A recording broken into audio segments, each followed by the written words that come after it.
Assalamualaikum warahmatullahi wabarakatuh. Di video kali ini kita akan membahas soal-soal yang berkaitan dengan reading dan writing.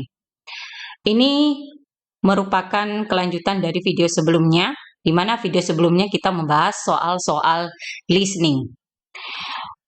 Pertanyaan kita mulai dari nomor 11. Untuk pertanyaan nomor 11 dan 12 di sini berhubungan dengan teks 1. Teks 1 di sini berbentuk deskriptif teks. Jadi jenis teksnya adalah deskriptif. Jadi kalian terlebih dahulu membaca sampai paham isi dari teks tersebut. Kemudian kalian baru mulai mengerjakan soal nomor 11. Kita lihat soal nomor 11. What does the text mainly talk about? Kira-kira teks di atas itu membicarakan tentang apa? Ya, benar. Yaitu B, Gunung 7 Lake in Jambi. Oke, kita menuju pada soal nomor 12. The main idea of the text is that, di sini menentukan ide pokok dari teks tersebut itu kira-kira tentang apa? Ya, benar. Jawabannya adalah A. Gunung 7 Lake is a beautiful tourist resort. Berikutnya, teks 2 di sini berkaitan dengan soal nomor 13 sampai dengan nomor 14. Mohon dibaca dulu sebelum menuju pada soal nomor 13. Teksnya di sini berhubungan dengan jenis biography text. Oke, kita langsung menuju pada soal nomor 13. Ya, what is the main idea of paragraph 2? Ya, jawabannya adalah B, the popularity of Sting. Jadi, mohon untuk membaca soalnya terlebih dahulu ya, biar kalian paham. Sehingga nantinya bisa menjawab pertanyaannya. Jika kalian paham mengenai teks tersebut, insya Allah kalian bisa menjawab dengan baik. Terutama kalian sudah menguasai vocab atau kosakata yang ada pada teks tersebut. Oke, kita lanjut pada soal nomor 14. Pada soal nomor 14 di sini, Gordon Summer, an exceptionally good-looking man, idolized by millions. Nah, kira-kira kata yang digaris bawahi di sini, idolized. Ini antonimnya apa kira-kira? Diidolakan, dicintai oleh ribuan, jutaan, atau bahkan banyak orang lah. Millions itu berarti jutaan orang, idolized by millions. Jadi diidolakan oleh jutaan orang. Kira-kira antonimnya adalah dibenci, yaitu B. Bagus. Berikutnya,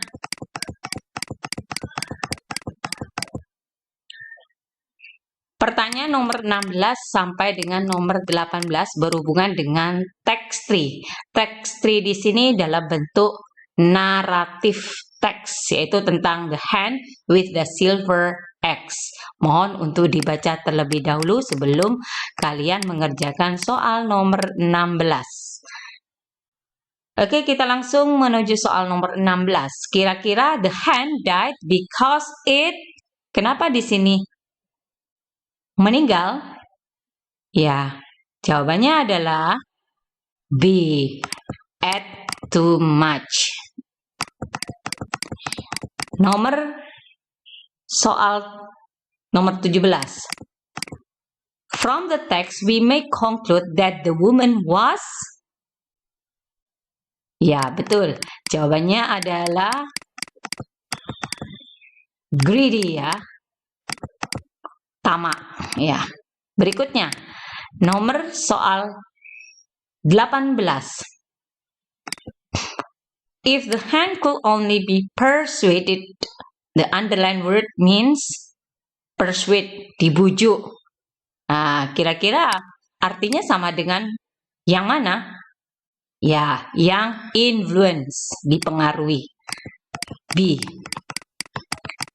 Berikutnya adalah soal nomor 19 sampai dengan soal nomor 21. Itu berkaitan dengan text for di sini. Text for di sini berbentuk report text. Mohon untuk dibaca. Ini tentang the polar bear. Oke, langsung pada soal nomor 19. What does the passage mainly discuss? Kira-kira ini tentang apa sih? Ya, karena di sini bentuknya adalah report. Sebenarnya report dengan deskriptif itu hampir mirip, cuman bedanya antara report text dan deskriptif text di situ, kalau report itu lebih general, lebih umum, sedangkan deskriptif itu lebih spesifik atau details. Jadi kira-kira teks di atas itu tentang apa? Ya, tentang a brief description of polar bears. Ya, jawabannya D. Berikutnya adalah soal nomor 20.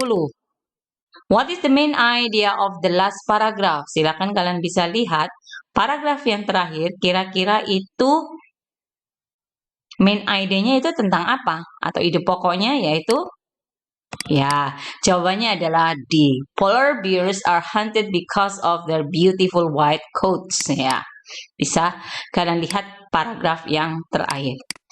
Berikutnya, a polar bear goes into the sea when it is afraid. The underlined word is closest in meaning to afraid, berarti memiliki arti yang sama atau memiliki sinonim dengan kata ya, scared, takut. Berikutnya adalah soal nomor 22 sampai dengan nomor 24, yaitu berhubungan dengan text 5. Text 5 di sini bentuknya adalah analytical exposition, yaitu tentang the dangers of typing SMS while driving. Mohon untuk dibaca sebelum kalian menuju pada soal nomor 22. Oke, pada soal nomor 22 di sini, bisa kalian lihat, what's the main idea of the passage? Ya, betul, the risk of texting while driving. Dilihat dari judulnya saja, kita sudah tahu bisa menarik kesimpulan di situ. Jadi, ide pokok dari teks tersebut. Berikutnya, soal nomor 23. What does the passage tell us about the writer's opinion on the issue at hand? Kira-kira apa?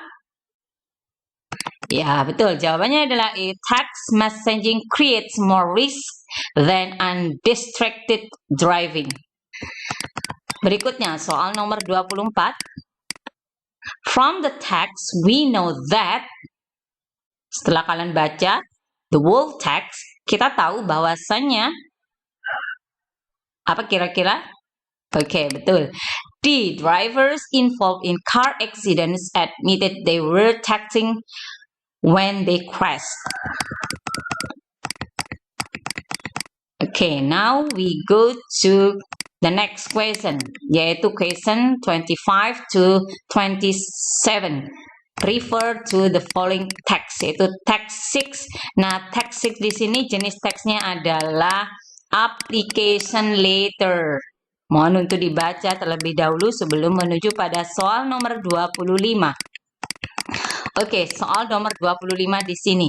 Bisa kalian lihat, why did Mr. Crick write the letter? Kenapa?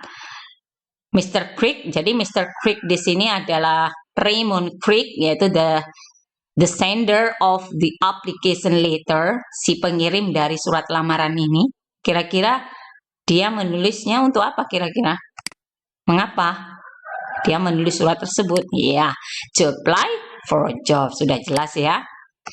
Oke, soal nomor 26.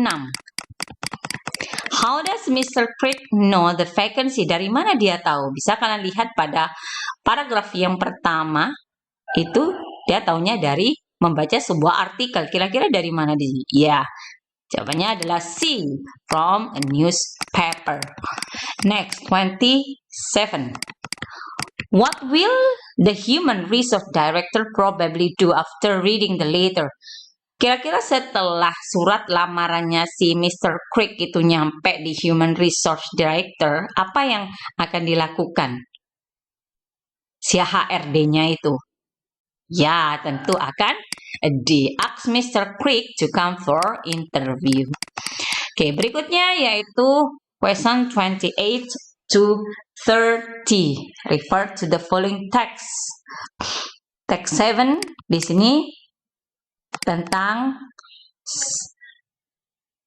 jenisnya adalah news item text ya. Mohon untuk dibaca dulu, setelah itu baru kalian bisa menuju pada soal nomor 28.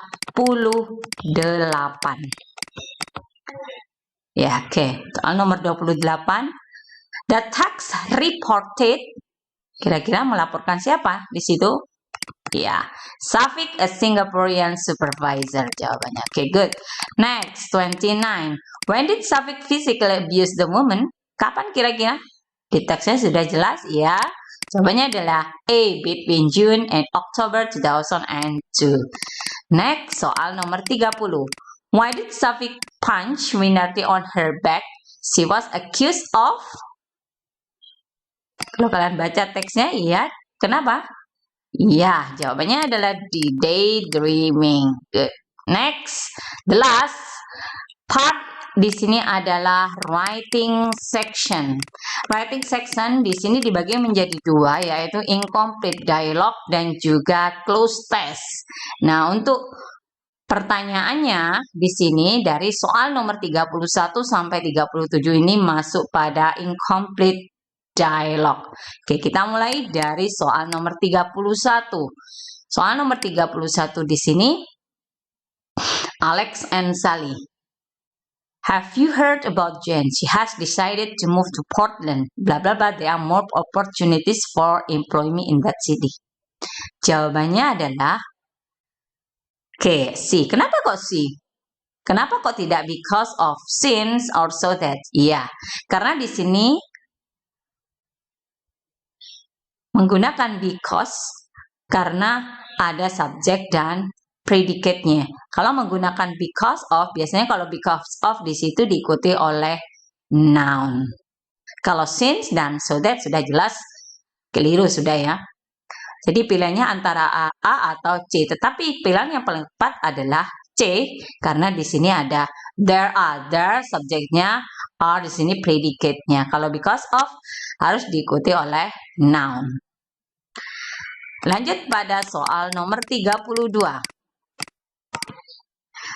How do you compare traditional market to supermarket? I think supermarket is blah blah blah convenient than traditional market. Di sini soalnya sebenarnya jenis dari comparison degree atau comparative degree ya. Comparative degree, tingkat perbandingan lebih. Nah, karena ciri-cirinya adalah menggunakan than. Jadi kata sifatnya biasanya ditambahi more atau karena convenient di sini kan lebih dari dua suku kata. Bisa kalian hitung sendiri. Convenient, berarti 3 suku kata. Berarti menggunakan apa jawabannya? Ya, more. Berikutnya, nomor 33. You told me that you had an accident. Where is your motorcycle now? That's right. It blah blah to the garage to be repaired. Di sini berdasarkan kisi-kisi, soalnya ini adalah jenis bentuk pasif. Nah, caranya, ini kan ada kata where is your motorcycle now?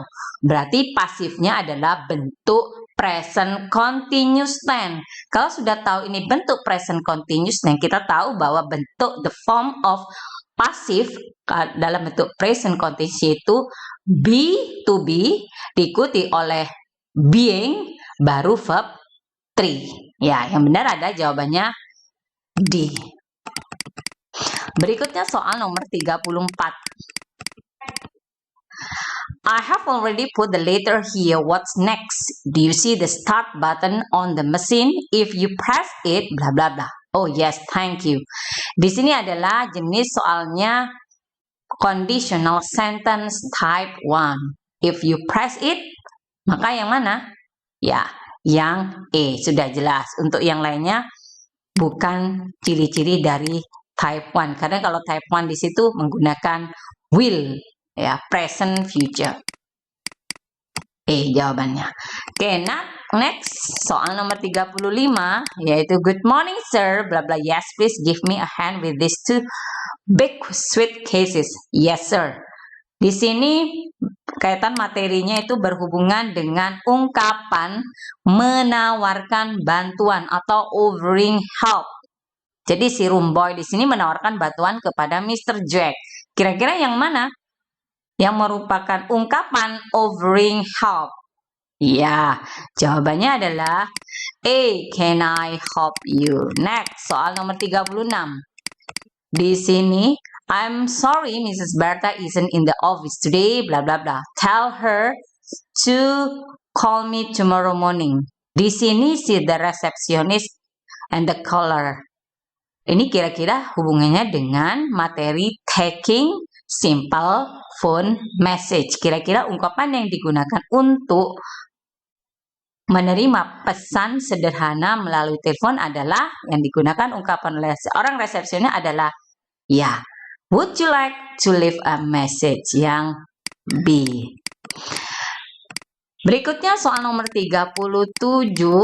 Di sini, when did you come back from the job training program in Bangkok? I just arrived yesterday. Ya, di sini dialognya atau materinya di sini berkaitan dengan past simple.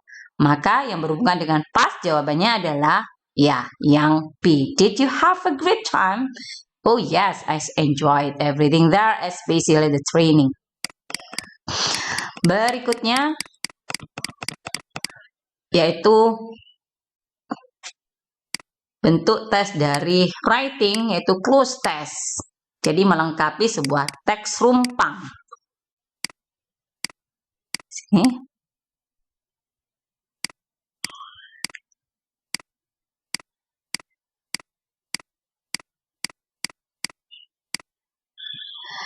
Oke, nomor 38, kita lihat pada teks di atas.